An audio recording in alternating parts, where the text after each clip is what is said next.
స్థానిక గోకవరం రోడ్లో గల కాపు కళ్యాణ మండపంలో జ్యోతుల నవీన్ ఆధ్వర్యంలో జ్యోతుల నెహ్రూ ఫౌండేషన్ వారు నిర్వహిస్తున్న ఉచిత టెట్ డిఎస్సి కోచింగ్ సెంటర్ను ప్రారంభించిన కాకినాడ జిల్లా కలెక్టర్ షాన్ మోహన్ షాకిల్ టెట్ డిఎస్సి బుక్స్ విద్యార్థులకు పంపిణీ చేసిన శాసన మండలి ప్రతిపక్ష నేత మాజీ మంత్రి యనమల రామకృష్ణుడు ముఖ్య అతిథులుగా హాజరైన ఎమ్మెల్యే జ్యోతుల నెహ్రూ, ఎమ్మెల్యే వరపుల సత్యప్రభ, పిఠాపురం జగ్గంపేట జనసేన ఇన్ఛార్జీలు మారెడ్డి శ్రీనివాస్, తుమ్మలపల్లి రమేష్, జగ్గంపేట నియోజకవర్గం బీజేపీ ఇన్ఛార్జ్ దాట్ల కృష్ణవర్మ. ఈ సందర్భంగా జిల్లా కలెక్టర్ మాట్లాడుతూ ఎమ్మెల్యే జ్యోతుల నెహ్రూ సేవా నిరతితో మంచి కార్యక్రమం తీసుకున్నారని, మీ బంగారు భవిష్యత్తుకు బాటలు వేస్తూ ఉచిత కోచింగ్ సెంటర్ ఏర్పాటు చేశారు. దీనిని ప్రతి ఒక్కరూ సద్వినియోగం చేసుకోవాలని, టీచర్లుగా ఉద్యోగాలు సాధించాలని అన్నారు.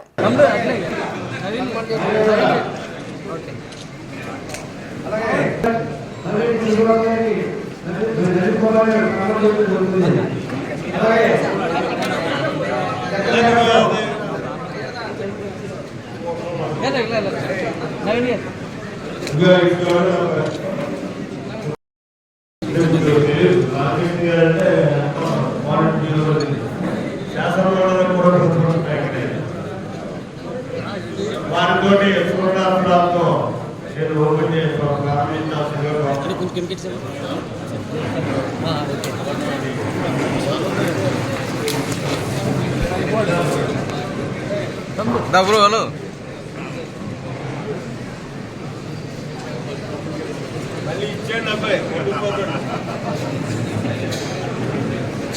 కొంచెం వెనకరండి ఫోటో వస్తుంది. కొంచెం వెనకరండి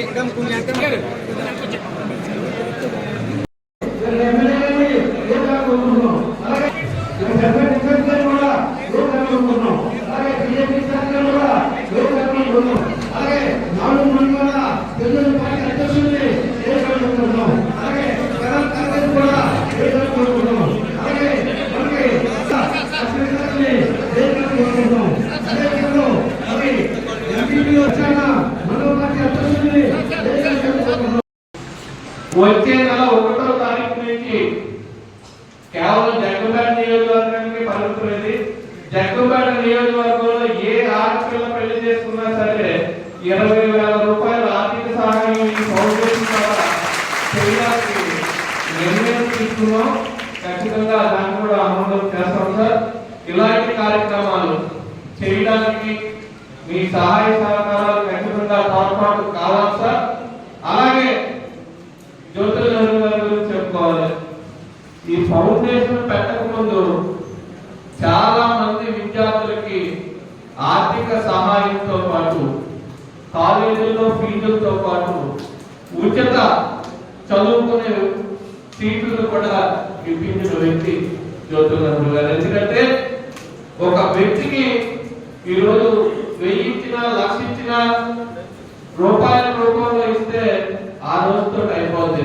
కానీ ఒక విద్యను కల్పించామంటే ఆ విద్య ద్వారా ఆ కుటుంబానికి ఒక ఆధారం కల్పించినట్టు అవుతుంది. ఆ పరిసర ఏదైనా ఉద్యోగం చేస్తే ఆ కుటుంబానికి ఎలా వెళ్ళినా కూడా చేదోడు వాదనగా ఉంటుంది. కాబట్టి అటువంటి కార్యక్రమాలు చేసిన వ్యక్తి జ్యోతుల నెహ్రూ గారు చెప్పగల సోదరులారా. దానికి మన అందరి సహాయ సహకారాలు కూడా ఖచ్చితంగా అందించాల్సిన అవసరం ఉంది.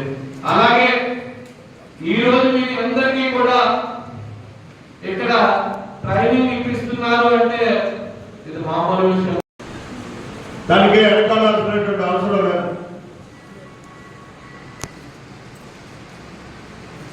చెయ్యాలని చెప్పేసి ప్రత్యేకంగా కోరుకుంటూ ఇక్కడ జిల్లా నుంచి సహకారం అందించాల్సినటువంటి జిల్లా అధికారి కలెక్టర్ గారు ఉన్నారు. ఈ రాష్ట్రంలో ఏదైనా చేయగలిగేటటువంటి సమర్థత ఉన్నటువంటి అనుభవశ్రీ రామకృష్ణ గారు ఉన్నారు. వీళ్ళిద్దరి ముందు నేను 4 నా ఆశనే మళ్ళీ మరొకసారి చంద్రబాబు నాయుడు గారి సంవత్సరం పెట్టడం, ఆయన మాట తీసుకోవడం కూడా జరిగింది ప్రజావేదిక ముందే. అయితే కార్యరూపంలోకి తీసుకురావాలంటే వీళ్ళిద్దరు పాత్ర సహకారం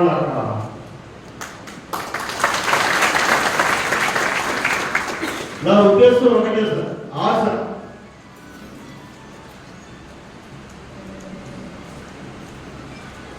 కేజీ నుంచి పీజీ దాకా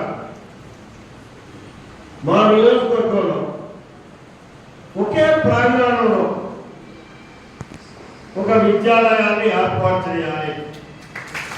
అది సామాన్యుడికి అందుబాటులో ఉండే విధంగా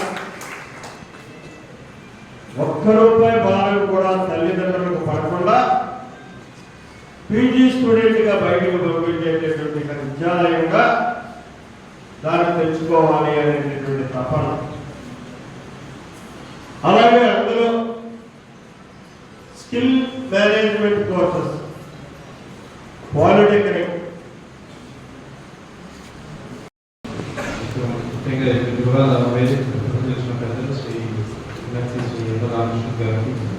ఈ కార్యక్రమానికి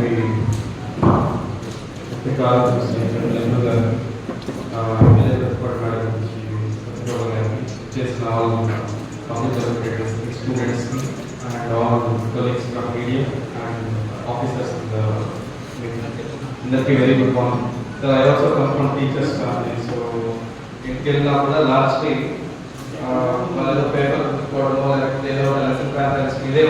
So it looks like it's like family for me. The teachers and students can like when they put it out, learn a so very noble profession. వాళ్ళ ప్రయత్నం వాళ్ళు చేయడానికి రెడీ అవుతున్న స్టూడెంట్స్ని ఇంత మంచి సందర్భంలో ఈ జిల్లాలో ఇలా అటెండ్ అవ్వడం నా అదృష్టంగా భావిస్తున్నాను. అండ్ అంటే మోరలెస్ నాతో మేబీ 5-6 years యంగర్ ఉంటారు ఇక్కడ ఆ ఏజ్ గ్రూప్ కాబట్టి I can tell you one thing. అంటే ప్రతి ఎగ్జామ్లో లాస్ట్ ఉన్న చెప్తున్న కాంపిటీషన్ గురించి నాకు మీకే బాగా తెలుసు. Maybe I am 5-6 years older than you, so then last exams could have on. So my only one suggestion that I will ఒకదానిదే ఫోకస్ చేస్తూ మిగతా ఉపయోగాలు ఆపేసి తర్వాత 4 ఏళ్ళు అయిపోయిన తర్వాత దేనికి మనం మార్కెట్లో ఉపయోగపడని స్టేజ్ తీసుకెళ్ళిపోతాం సార్. ఏమైనా 5 సార్లు ట్రై చేస్తాము గ్రూప్ అని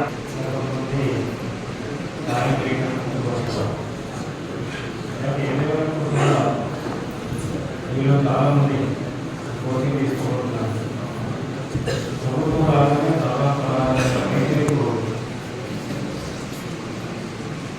జిఎస్టీని పంపించారు.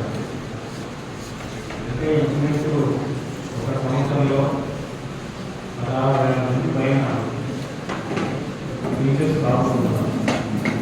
ఇదంతా గురువులు రాబోతున్నారు. ఇదంతా గురువులు రాబోతుంటే గురువు తల్లిదండ్రులతో సమానం, ఆలోచనతో సమానం. అంటే సమాజాన్ని తీర్చిదిద్దేటువంటి బాధ్యత రోజులే కాదు, సమాజాన్ని తీర్చిదిద్దేటువంటి బాధ్యత కూడా మీరు తీసుకోబోతున్నారు. అంటే గురువులు కాబోయే వాళ్ళందరూ కూడా మనస్ఫూర్తిగా అభినందిస్తున్నారు. ఇందులో మీరందరూ కూడా ఏదో కాలక్షేపానికి రావడం కాదు, కానీ మనసు పెట్టి మన టైంకి ఉంటే జయించలేని కూడా మాట్లాడుకుంటారు.